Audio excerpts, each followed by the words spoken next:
오늘 수요일에는 지난 주일날 광고한 것처럼 원래 현장 예배를 함께 모여서 예배 드리려고 했으나 미추홀교회 코로나 확진자가 다수 발생한 관계로 2차 감염의 우려가 있어서 2차 감염의 확산을 막기 위해서 지난주와 동일하게 갑작스럽게 가정 예배로 이렇게 온라인 예배로 대체하게 되었습니다.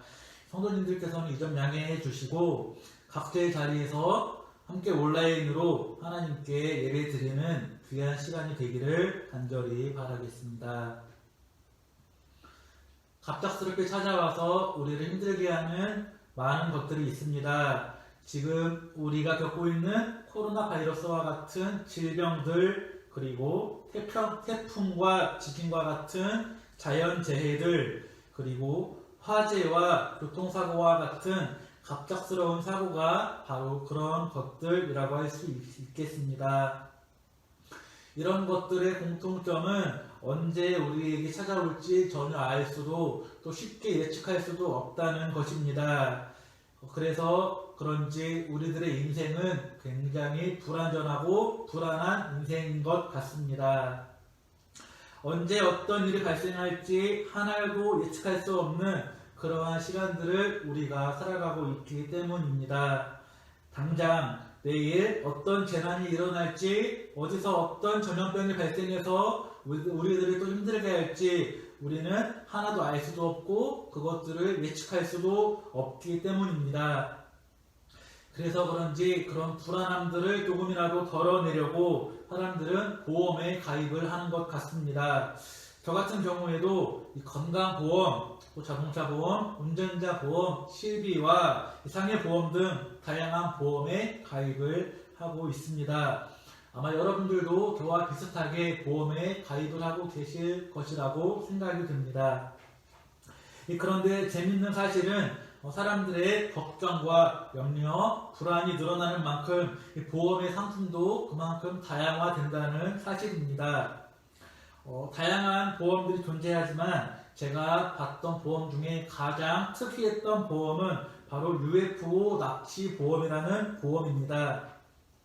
매달 $20의 보험료를 낸 고객들이 일상생활을 하다가 UFO에 납치되면은 무려 $10,000를 보상으로 받고 또 외계인에 의해 사망을 하게 될 경우에는 $20,000를 지급받는 그런 보험입니다.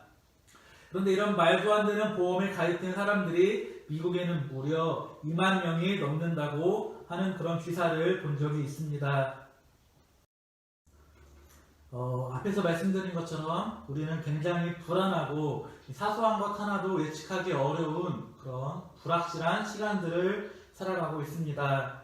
다양한 보험들의 존재, 그리고 UFO 보험과 같은 말도 안 되는 그런 보험에 많은 사람들이 가입하고 있다는 것이 바로 그 증거라고 할 수 있습니다.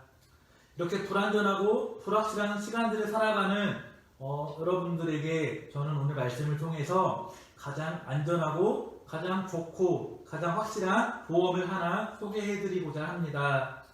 오늘 말씀을 통해서 우리에게 가장 안전하고 또 가장 확실하고 가장 좋은 보험이 무엇인지를 함께 나누고 깨닫는 그런 시간이 되었으면 좋겠습니다. 오늘 우리는 이사야의 말씀을 함께 읽었습니다. 이사야서는 시대적 배경에 따라서 크게 세 부분으로 나눌 수가 있습니다.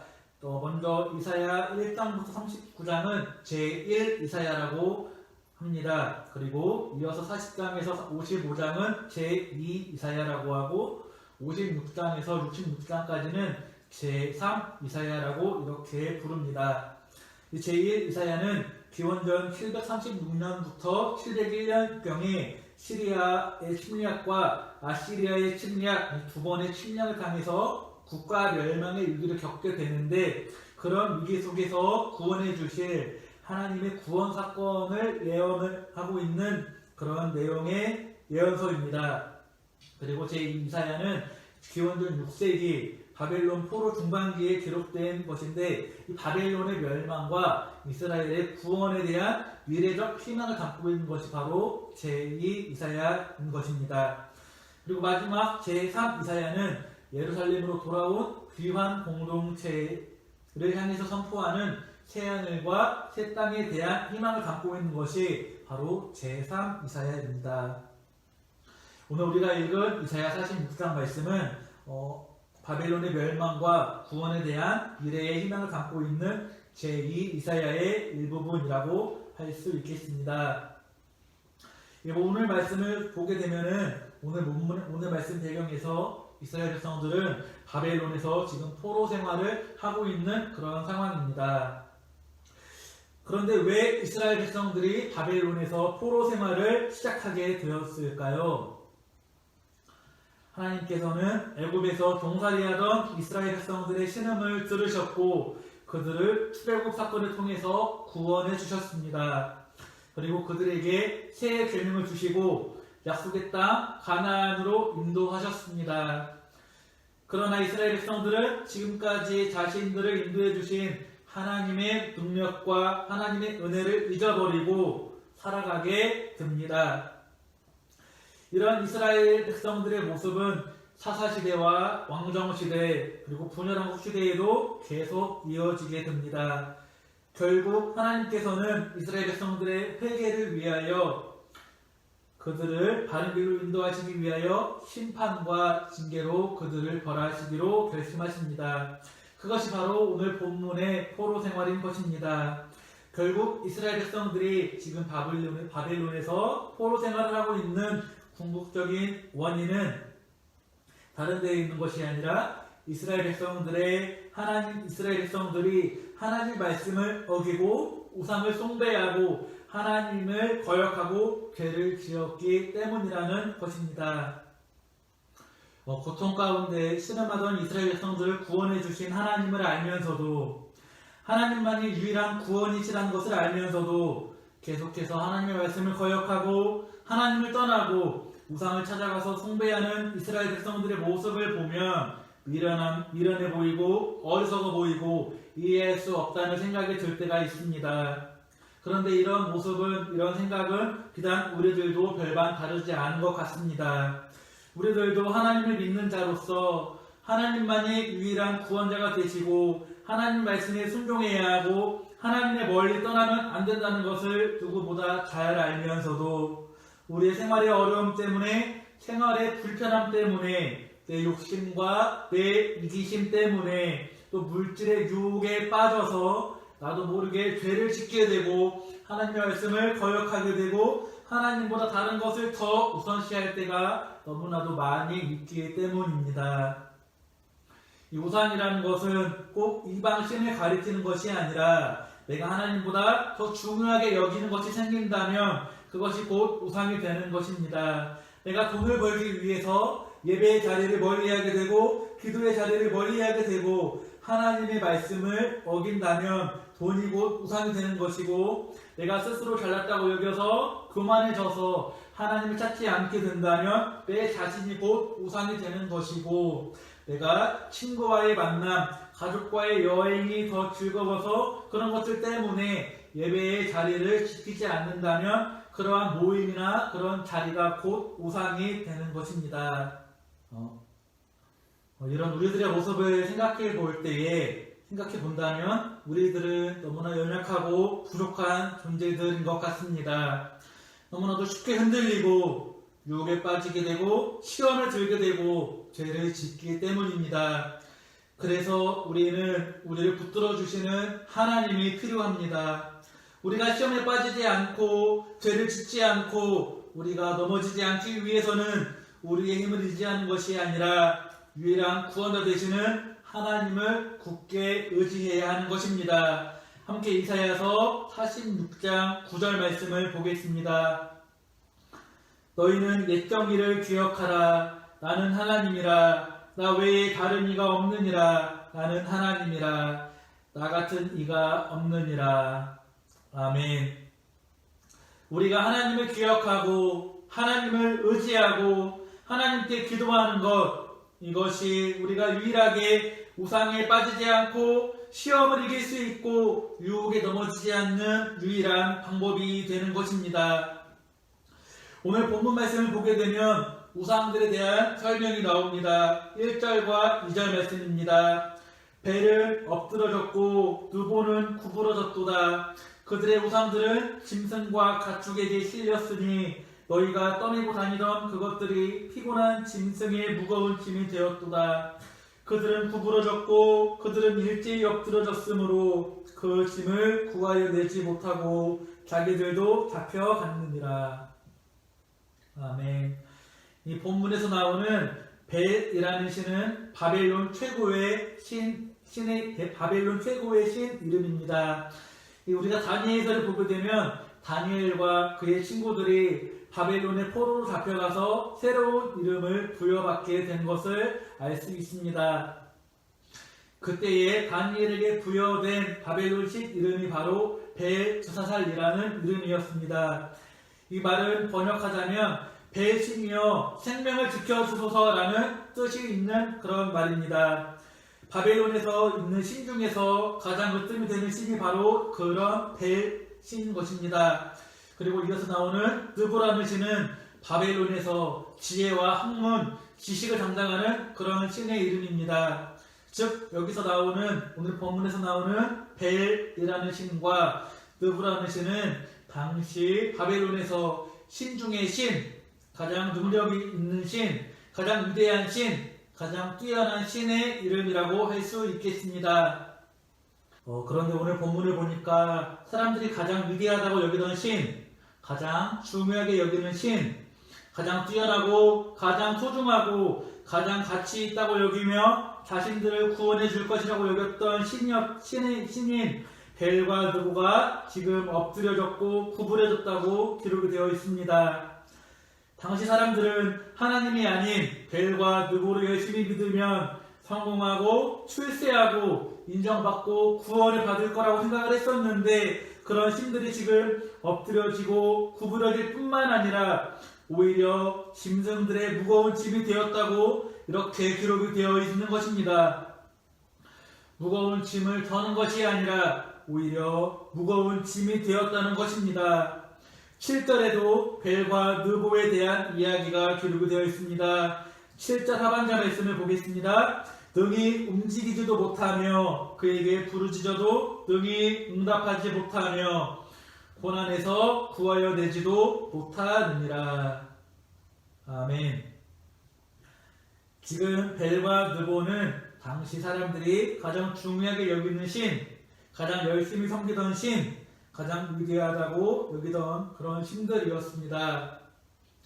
그런데 그런 벨과 느보라는 신이 지금 어떻게 묘사되고 있습니까? 구부러지고 엎드러지고 스스로 움직이지도 못하며 부르짖어도 응답하지도 못하며 고난에서 구원해 주지도 못한다고 이렇게 묘사가 되고 있습니다.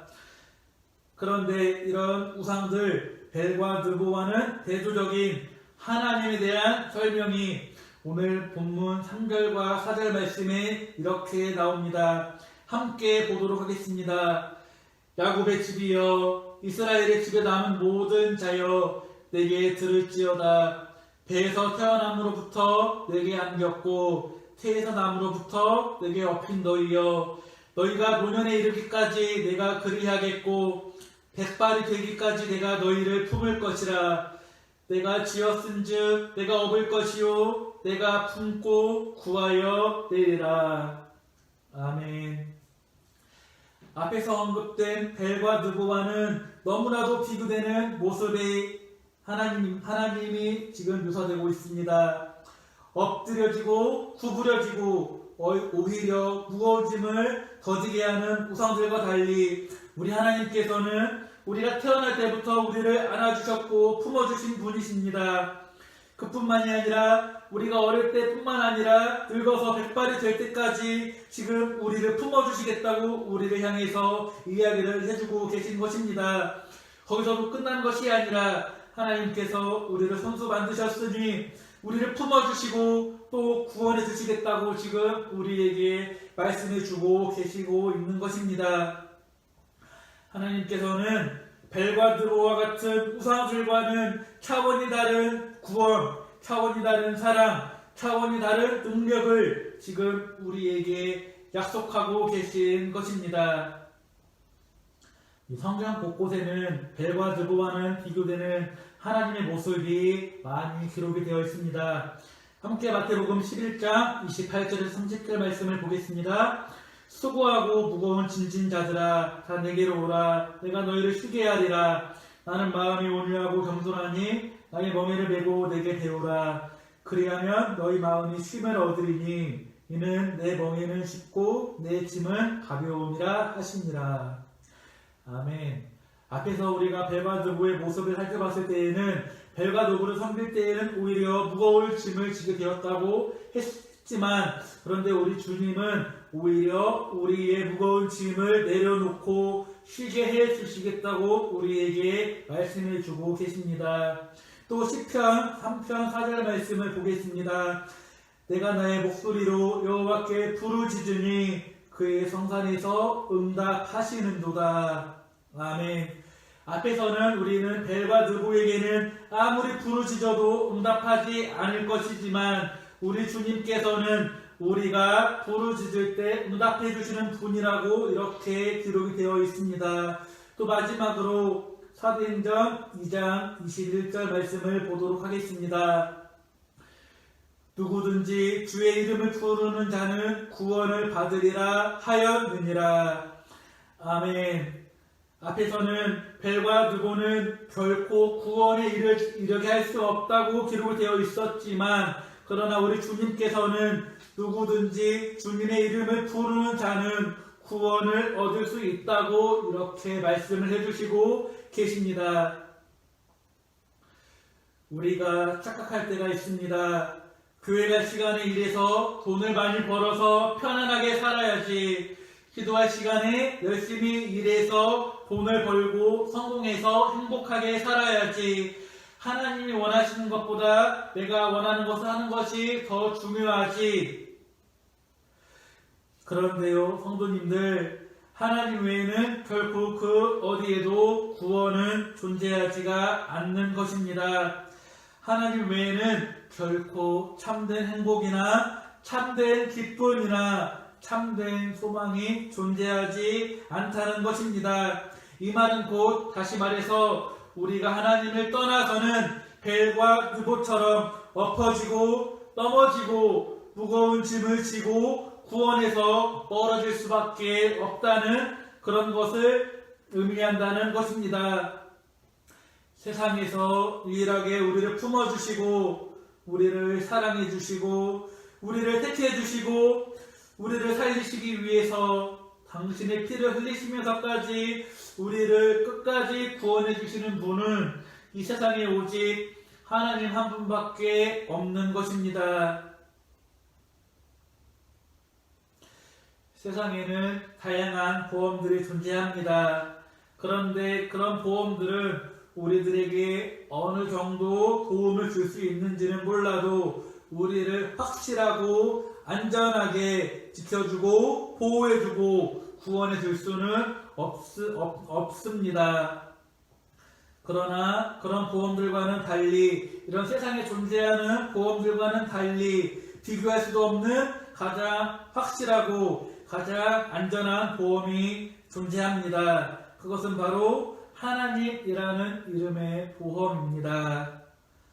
우리가 이런 세상적인 보험에 가입하기 위해서는 보험료를 지불해야 합니다.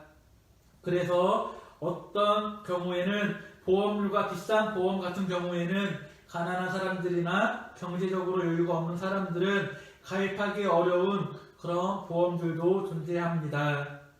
그런데 제가 말씀드린 이 하나님이라는 이름의 보험은 전혀 돈이 필요하지 않는 그런 보험입니다. 이 하나님이라는 보험에 가입하기 위해서는 필요한 것은 단 한 가지입니다. 이것은 요한복음 1장 12절에 자세하게 나와 있습니다. 함께 요한복음 1장 12절 말씀을 보도록 하겠습니다. 영접하는 자, 곧 그 이름을 믿는 자에게는 하나님의 자녀가 되는 권세를 주셨으니. 아멘. 하나님이라는 이름의 보험에 가입하기 위해서 필요한 것은 돈이나 세상적인 물질이 아니라 믿음이라고 기록이 되어 있습니다. 하나님을 믿는 믿음, 예수 그리스도를 구주로 영접하는 믿음, 성령의 인도하심에 따라 살겠다는 믿음, 우리에게 이런 믿음이 생기기를 간절히 소망하고 이런 믿음을 통하여서 우리가 가장 안전한 하나님이라는 보험에 가입되어서 안전하게 보호받는 저와 여러분들이 되시기를 간절히 소망합니다. 사랑하는 성도 여러분, 불안전한 미래, 불확실한 시간들을 살아가는 우리들이지만 그런 가운데 믿음으로 가장 확실한 보험, 하나님의 보호하심 가운데, 하나님의 인도하심 가운데 승리하며 나아가는 저와 여러분들이 되시기를 간절히 바라겠습니다. 우리 함께 기도하겠습니다. 하나님 아버지 감사합니다. 이렇게 함께 모여서 예배할 수 있도록 인도해 주심에 감사드립니다. 저희들은 너무나도 부족하고 연약한 존재들이기에 저희들이 살아가는 시간 역시도 불안전한 시간들임을 이 시간 다시 한번 고백합니다. 주님, 저희들이 이런 불안전한 시간들을 살아가는 가운데 불안전한 세상의 것들을 의지하는 것이 아니라 가장 확실하고 가장 안전한 하나님을 의지하며 살아가는 저희들이 될 수 있도록 주님께서 저희들에게 크신 믿음을 허락하여 주시옵소서. 모든 말씀 사랑 많으신 우리 주 예수 그리스도의 이름으로 간절히 기도드립니다. 아멘. 하늘에 계신 우리 아버지여, 이름이 거룩히 여김을 받으시오며 나라가 임하시오며 뜻이 하늘에서 이루어진 것 같이 땅에서도 이루어지이다. 오늘 우리에게 일용할 양식을 주시옵고 우리가 우리에게 죄 지은 자를 사하여 준 것 같이 우리 죄를 사하여 주시옵고 우리를 시험에 들게 하지 마시옵고 다만 악에서 구하시옵소서. 나라와 권세와 영광이 아버지께 영원히 있사옵나이다. 아멘.